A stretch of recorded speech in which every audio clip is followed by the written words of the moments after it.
कभी आपने सोचा कि कुछ फैसले इतने उलझे हुए क्यों होते हैं? कई बार ऐसा लगता है कि सरकार से बड़ी कोई ताकत है जो पर्दे के पीछे खेल रही है। वो ताकत नजर नहीं आती, लेकिन असर छोड़ती है। लेकिन हर जो वो चुनी हुई नहीं होती, ना वो जवाबदेह होती है, लेकिन हर निर्णायक मोड़ पर वही मौजूद होती है। उसे कहते हैं डीप स्टेट, या कभी कभी इसे शैडो गवर्नमेंट भी कहा जाता है। एक ऐसी गुप्त सत्ता जो दुनिया का असली गियर घुमाती है और लोकतंत्र को कठपुतली बनाकर रख देती है। और आज हम उसकी कहानी नहीं, बल्कि उसकी साजिश को भी खोलने की कोशिश करेंगे। विकलेश हूं, मैं कहानियां सुनाता हूं, तो बात छेड़ते हैं, कहानी छेड़ते हैं डीप स्टेट की। डीप स्टेट या शैडो गवर्नमेंट, इसका जाल क्या है? डीप स्टेट कोई संगठन नहीं है, ये एक ऐसी व्यवस्था है, एक ऐसी वैश्विक शक्ति है जिसमें शामिल है arms mafia, pharma giants, drug cartels और मीडिया पॉलिसी मनी का गठजोड़। शैडो गवर्नमेंट क्या होती है?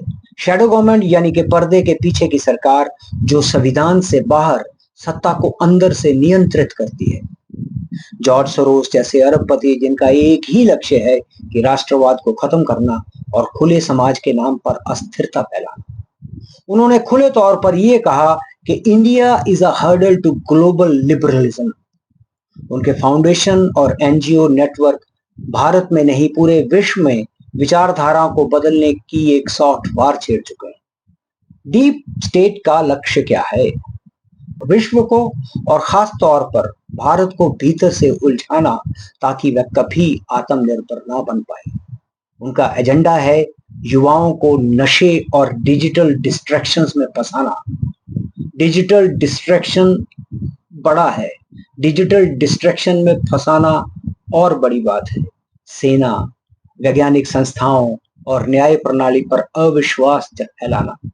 ईवीएम और चुनावी प्रक्रिया पर लगातार सवाल खड़े करते रहना और कोर्ट्स को पीआईएल के जरिए, झूठे मुकदमों के जरिए ओवरलोड रखना और अफवाहों से मीडिया का इस्तेमाल करना। ये डीप स्टेट का एक साइकोलॉजिकल वारफेयर है, जहां दुश्मन आपके दिमाग को बैटलफील्ड बना देता है। Drugs, arms, pharma, deep state की त्रिशूल या डीप स्टेट की ट्रायंगल के तीन भुजाएं हैं। ड्रग्स, पंजाब, मणिपुर, मुंबई, कश्मीर, हिमाचल अब रणभूमियां हैं। लड़ाई अब बंदूकों से नहीं, नशे से हो रही है। पाकिस्तान, अफगानिस्तान, म्यांमार से आने वाली खेप, राजस्थान, गोवा, उत्तराखंड और अब सिर्फ ट्रांजिट पॉइंट नहीं है, ये टारगेट बन गए हैं।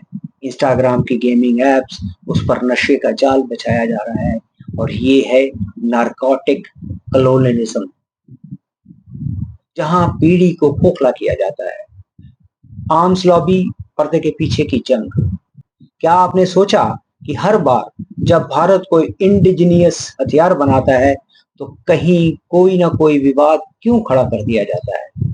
भारत आर्म्स में बड़ी तेजी से आत्मनिर्भर हो रहा है। तेजस, MP1A, AMCA, अर्जुन टैंक, आकाश मिसाइल सिस्टम, आकाश दीप, ये सिर्फ हथियार नहीं है, ये डीप स्टेट के लिए खतरे की घंटियां हैं। HAL, DRDO, भेल और ADA जैसी संस्थाएं, जिनका काम भारत को रक्षा तकनीक में विश्व गुरु बनाना है, इन्हें टारगेट किया जाता है। कभी डील में देरी, कभी फंडिंग में कटौती, तो कभी अंतरराष्ट्रीय मीडिया में इनको बदनाम करने की साजिश और कोशिश। और ये सिर्फ हथियार, विदेशी हथियार कंपनियां नहीं कर रही हैं, इसके पीछे वो लोग हैं जो बिचौलिए कहलाते हैं, और असल में ये डीप स्टेट के एमर्सरीज हैं, जो भारत की हर इंडिजिनियस कोशिश को तोड़ना चाहते हैं। एग्जाम्पल क्या है? जब भारत ने राफेल का सौदा किया तो विवाद खड़ा हुआ, जांच, आरोप, मीडिया ट्रायल, लेकिन कोई सबूत नहीं मिला। डीप स्टेट का मकसद साफ था, भारत में इंडिजिनियस वेपन्स पर भरोसा घटाओ और विदेशी हथियारों की डिपेंडेंसी बढ़ाओ। डीप स्टेट को डर लगता है उस भारत से जो अपनी बंदूक खुद बना सकता है। अब फार्मा लॉबी के बारे में बात करते हैं।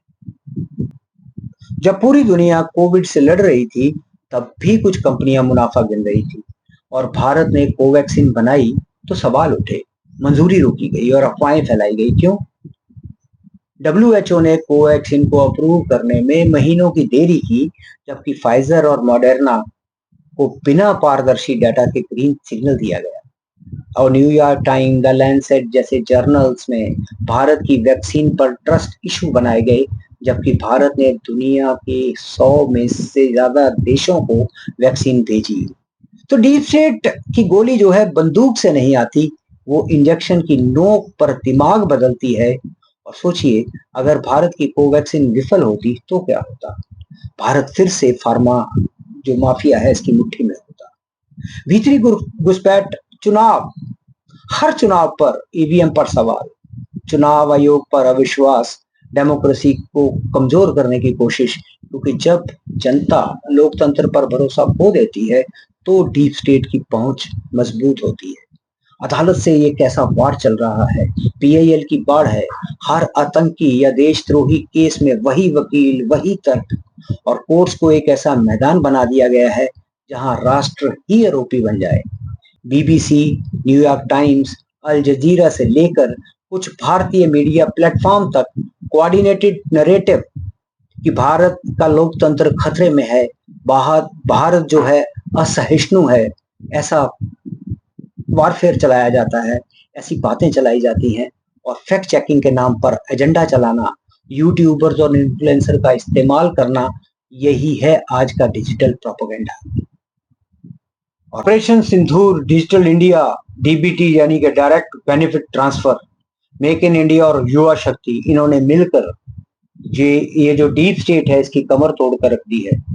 मार टाइम डोमिनेशन का एक मास्टर स्ट्रोक इंडियन नेवी ने बिना गोली चलाए डीप स्टेट के तेल व्यापार को झटका दिया। आर्म्स और ऑयल लॉबी अब हताश है।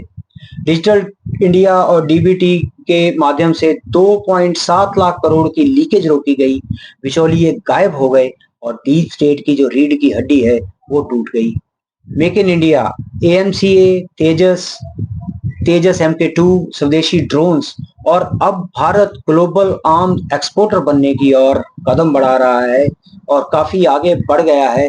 तो डिफेंस कॉरिडोर और PLI स्कीम से उद्योगों को बल मिला है और भारत का युवा अब क्लाइंट नहीं क्रिएटर बन गया है। आईआईटी से लेकर इसरो, भारत बायोटेक और स्टार्टअप्स, एक एक युवा डीप स्टेट के खिलाफ लड़ रहा है। तो डीप स्टेट की जो सबसे बड़ी ताकत है वो है जनता की अनभिज्ञता, और उसकी सबसे बड़ी हार है जनता की जागरूकता। लेकिन अब पर्दा हट रहा है और भारत की चेतना जाग रही है। हर बार जब हमारी सेना पर कोई सवाल उठाता है तो पूछिए कि उसके पीछे कौन है। जब कोई विदेशी संस्थाएं भारत को बदनाम करती हैं तो देखिए फंडिंग कहां से आती है। और तब याद आती हैं साहिर लुधियानवी की वो अमर पंक्तियां कि हजार वर्ष गिरे लाख आंधियां उठें, वो फूल खिलते रहेंगे जो खिलने वाले हैं। तो हम वो फूल हैं जो डीप स्टेट के तूफानों से नहीं डरते। हम वो आग है जो पर्दे के पीछे चल रही साजिशों को उजाले में लाती है। विकलेश हूं मैं और ऐसी कहानियां सुनाता रहूंगा जो इतिहास नहीं भविष्य तय करती हैं। और अगर आपको ये कहानियां कहीं पसंद आ रही हों तो मेरे इस चैनल को सब्सक्राइब करें, लाइक करें और इसको शेयर करें, ताकि मैं आपके लिए ऐसी कहानियां लाता रहूं। तब तक के लिए आप स्वस्थ रहिए। जय हिंद, जय हिंद, जय हिंद।